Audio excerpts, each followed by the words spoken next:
Can you imagine the psychological torment horror villains and their victims endure?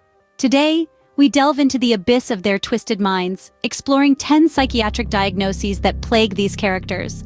Remember, this analysis is purely speculative and for entertainment purposes only.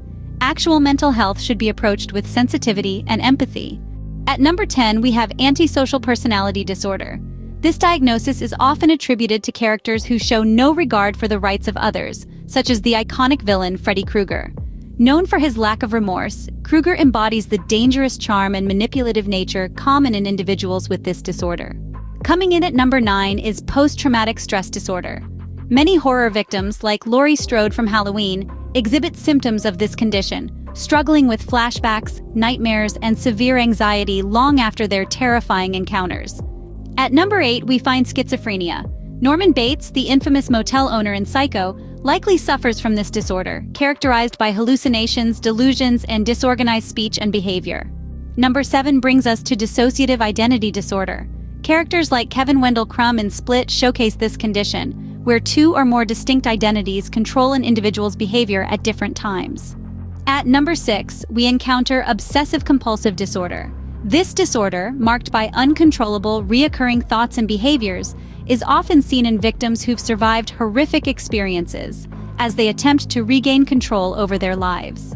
Halfway through at number 5, we have paranoid personality disorder. This diagnosis is often attributed to villains who suspect others are out to get them, even when there's no reason to believe so.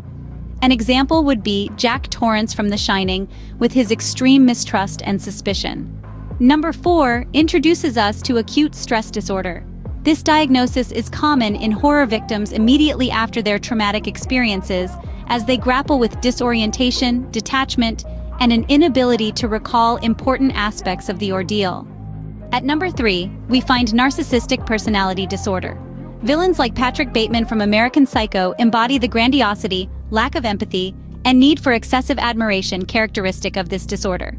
Almost there at number 2, we have depersonalization-derealization disorder. This diagnosis is seen in victims who feel detached from themselves or perceive their surroundings as unreal, like Kirsty Cotton in Hellraiser after her encounters with the Cenobites. And finally, at number 1, we encounter psychopathy.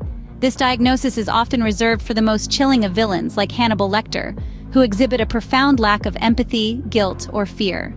To recap, we've explored a range of psychiatric diagnoses, from antisocial personality disorder to psychopathy, that horror villains and their victims may potentially suffer from. These diagnoses offer a glimpse into their tormented minds, making their stories all the more horrifying. Remember, while these characters are fictional, mental health is a serious issue that deserves understanding and compassion. Until next time, stay curious and keep exploring the depths of the human psyche.